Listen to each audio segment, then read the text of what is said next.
how do pro guys choose their bat company? Like, how does that work? Is it more because again, I'm assuming you guys, have access to most of the same tools. I'm sure that some companies are always trying to do some things innovative and lead and whatnot. And, iPhone's great for one thing and Android has strengths in another and so on and so forth. But like, is it really just the relationships with the people? That's a big part of it.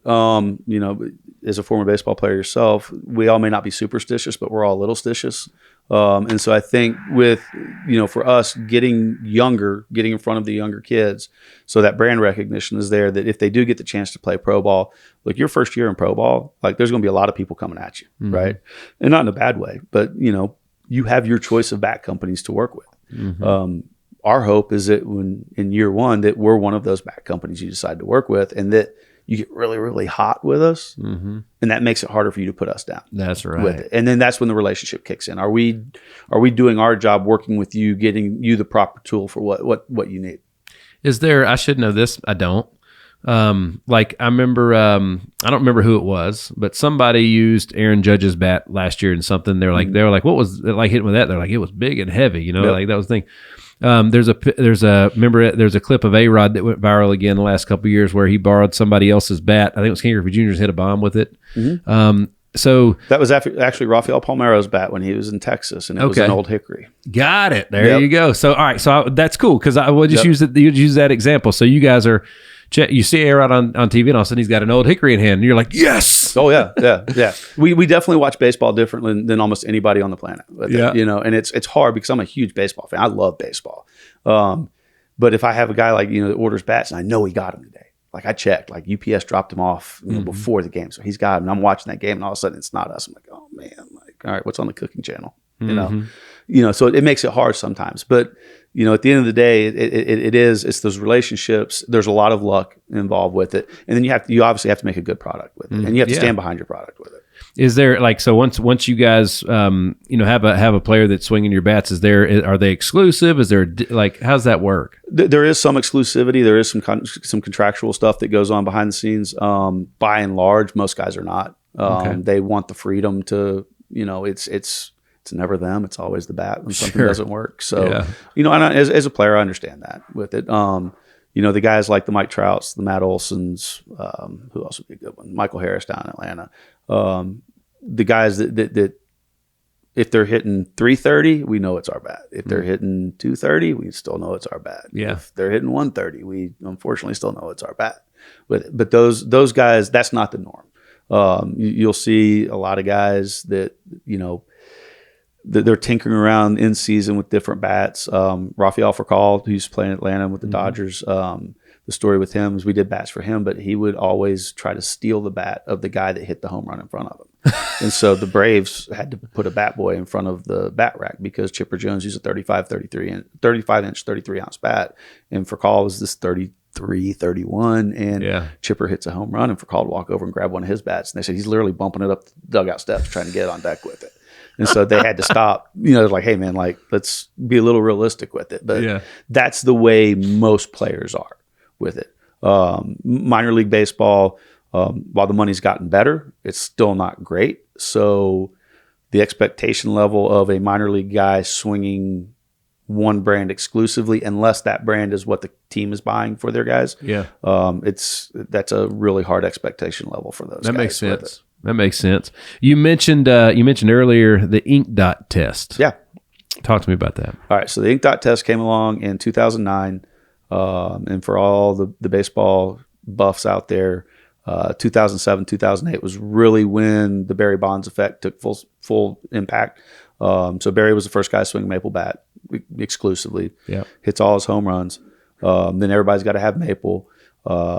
We were basically making maple bats, from procuring the wood, cutting the wood, the same way we were ash bats. And there was a company, and I forget the company's name, that came in 2006, 2007, said, hey, we're all doing this wrong. Maple doesn't grow the same way as ash, and therefore you can't treat it the same way. 7 and 8, there were some injuries with broken bats where they call them multi-piece failures, where basically guys would break a bat and it would saw off right above their hands, and you get this big helicopter piece of wood flying out through the infield. Tyler Colvin was with the Cubs in 2008, I believe. when he actually got stuck in the chest with a broken bat, taking his lead at third base. So it wasn't like he was up on the hitter. He's a solid 80 feet away probably. And that was when Major League Baseball stepped in and said, hey, we're going to research this. We're going to take a look at what's out there to help make these bats better. So starting in 2009, they restricted the density. So basically the weight of wood that we can use, and that eliminated some models for most of the players. They did grandfather in the guys that were already in the big leagues. But immediately we saw broken bats go down. They came in right about that same time and said, hey, we're taking an ash bat and we're branding it on, the face grains. So we're hitting radial grains. What we're seeing is that we actually need to rotate that bat 90 degrees in maple and birch, because maple doesn't break along those long radial grains, breaks along these little fine tangential grains. And so when we did that, we went from, in a year, almost 5 multi-piece failures a game to under 1. Wow. With it. So what the ink dot does is those little tangential grains that you really can't see with the naked eye, you drop a little bit of ink on it and it bleeds through it. And then Major League Baseball has this little handy dandy measuring device that we put on every bat, and we gauge the slope of grain with it. And then for pro bats, that slope of grain is recorded and turned into Major League Baseball. So if there's ever a question about a bat breaking, you'll still see bats come apart, right? Guys are throwing 100 miles an hour and you're trying to hit it off your thumbs. That bat's not going to last. With a 5-ounce rock. Right. And then what they're doing then is they'll go take that bat. They collect all the broken. They have 2 collection periods a year. They actually review video-wise every broken bat in every game. But during the collection periods, they'll actually grab those bats that break. They'll come in, they'll measure the ink dot with it. They'll take all the measurements as far as length and weight to make sure everything's good. And then that's where they get their data for the final report that we get in the 1st of December in the winter meetings. Wow. And I just thought of something too, because there's a lot of customization going on for bats based on swing. We're talking about torpedo bats and whatnot, right? And then literally, like, as you're sitting there talking just a minute ago, I'm like, ain't nobody hating on any golfer going to get fitted for clubs today. So that's actually where this comes from, is the golf world with it. Yeah, that's been coming for a few years with it. I think the big thing that as an industry we always struggled with trying to marry golf with baseball is that golf, you're hitting a ball that's sitting still. In baseball, you're hitting one that's got 18 inches of vertical drop to it. They're a little bit different with it there. And so the focus with the torpedo bats has really been, instead of changing you as a hitter, can we help manipulate the tool that you're using to better maximize what you're doing at the plate? Just like that. I mean, literally just like they do in golf when you go get fitted and all that kind of stuff. We use a lot of the same scales, a lot of the same technology. We can even get into balance points and, the percussion index and perceived sweet spots and all this stuff. And we have the tools that measure all that. And so when a guy comes in that, where the torpedo bat we think is going to go is like, it's not just a generic barrel that's being put on a handle. It's like, we're going to take all this information and you come to me and be like, hey man, the NH1 is my model. So whatever you do, make it feel like the NH1. I don't care what it looks like, but make it feel like the NH1. So we have the ability to take your model pre-manipulation and measure these certain points. So as we're building out the new one, we can make those points match as much as possible. So when you pick it up, it feels the exact same, even though you're now benefiting from the data input with it. So in the game today, it wasn't that long ago. It was like, black, white, or, you might match your cleats to the color of your stirrups or your sleeves or whatever. And, batting gloves would come in of 4 or 5 colors. I remember when A-Rod, I think, was the first time I ever saw an MLB hitter with a white painted bat. So all mine were painted white back in the day. I thought, God, that looks Can't clean. do that anymore. I didn't know that. Yeah, can't do white anymore. Wow, but you can do a pencil. Yeah.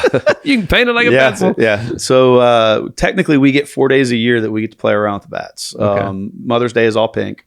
Father's Day is a new one this year. You'll see a lot of it's going to be more of a Carolina blue this year, but the blue bats. And then we have the Home Run Derby and Players Weekend. And even then, no white, because that supposedly interferes with the umpire's ability to see the ball coming off the bat. But so the umpires ruin that too? Yeah. Damn umpires. But so no, they do give us some freedom around there. We'll do a lot of that stuff in-house. There's also a really good local artist, IKB Customs, shout out Keenan, that does a lot of our bats for us. The stuff that as non-artists and him being an artist, that he really, really saves our rear end a lot on those. Dude, because the customization of stuff is insane. Big time. Yeah, dude. Big And dude, time. I saw on, I guess it was Facebook the other day, moms are now taking their kids' Jordan cleats and like dripping them out is what I think the term my son used. Jeremy's going to kill me, but Jeremy Guthrie, who was a pitcher in the big leagues for 10 years, he has a company now that you can send him your dunk clothes and he will cut in and mold spikes, molded cleats, golf soles to them. So you're basically playing in your tennis shoes now. Dude, so in my second to last year of minor league baseball, I remember there was a dude that had come back from the big leagues, and I never forget it because it was in Fargo, and he was wearing tennis shoes with cleats on them, and I was like, "What the hell, man?" Yeah. And they're like, "Yeah, dude, there's a company that will basically cut the bottoms out and insert cleat soles," and I was like, "That's the coolest thing I've ever seen." And you didn't really hear much about it. Now it seems like everybody's doing it. Yeah. Well, not only that, but now like especially on the shoe side, because the sneaker stuff is so hot, like they're just custom making these things for them. And then a guy like IKB comes in that works with NFL teams. I'm pretty sure he does some hockey stuff on the helmet side, but these guys, like that's a big niche for them. Like, we do a bunch with Michael Harris and Mike and Keenan at IKB are really tight. And so I'll get a phone call from him. I was like, I need 3 bats. Mike's doing something special for, Jackie Robinson Day. He's signing bats or whatever. We've got one Jung Hoo Lee with the Giants. They're doing a Korean Heritage Night in May. And so they reached out about doing just a commemorative bat for him. It's going to be sweet. It's, basically the Korean flag. They sent us the engraving. We're going to engrave it in Korean for him. Oh, that's cool. But yeah, IKB's got that one now, working on that one for us. That's awesome. Well, shout out to IKB Customs, man. All right, so going back to the so you can't use white bats. What else? Like, what can you do? Because it seems like there's just so much variety. I guess I'm distracted by the elbow guards and the wrist guards and the shoes and so for us, we are restricted the most color wise of all the equipment manufacturers. Not us, Old Hickory, but the bat industry. So basically, it's got to be the natural wood color, a version of black, gray, or brown. Those are the 4 colors that are allowed. Wow. With Major League Baseball. Now, there's the gray area is, most brown has some sort of red in it. So how much red in that brown is too much red. Basically, what we tell our players is if it can be called a team color, blue, green, yellow, it's out. We can't use it. Got it. For a while, we were able to do BP bats in different colors. We still can. It's kind of a weird phase there because guys were trying to take them into games with them. Oh yeah. Harper the other night had the blue bat, the baby reveal. By rules, that's a no. That was not us. So we'll see what's said next year at the winter meetings. I was about blue bats. That. Yeah, I was about to. Yeah. So like they did a gender reveal. It wasn't on Players Weekend. So like, if I wanted to walk out there with a white bat, so the umpire, is it just like in Little League when the umpire's going to walk, they check all the equipment? Yeah. So technically the umpires have the authority to throw those bats out with it. And sometimes they do, sometimes they don't. The people we've talked to is the umpires really don't want to deal with it. And so it falls back on us as the manufacturers really to tell guys what they can and can't do. And I guess it's the same with gloves too. Cause like, their gloves are, just the glove wall at Lim's place looks like an ice cream store. Yeah. And which is great. It's awesome. But I know nobody said it yet, but Ethan's glove's 2-tone. There's 2 colors in it. This is the dumbest rule ever, by the way. I agree. I mean, it's if you're a hitter and you're focusing on the pitcher's glove, you got bigger issues than what he's wearing. I agree with that so much. High school season, we see gloves get thrown out every day because there's a little bit of white on it. Well, I mean, let's be honest. Like every glove manufacturer in the world has white on their logo. So technically, you'd throw every glove out if you want to.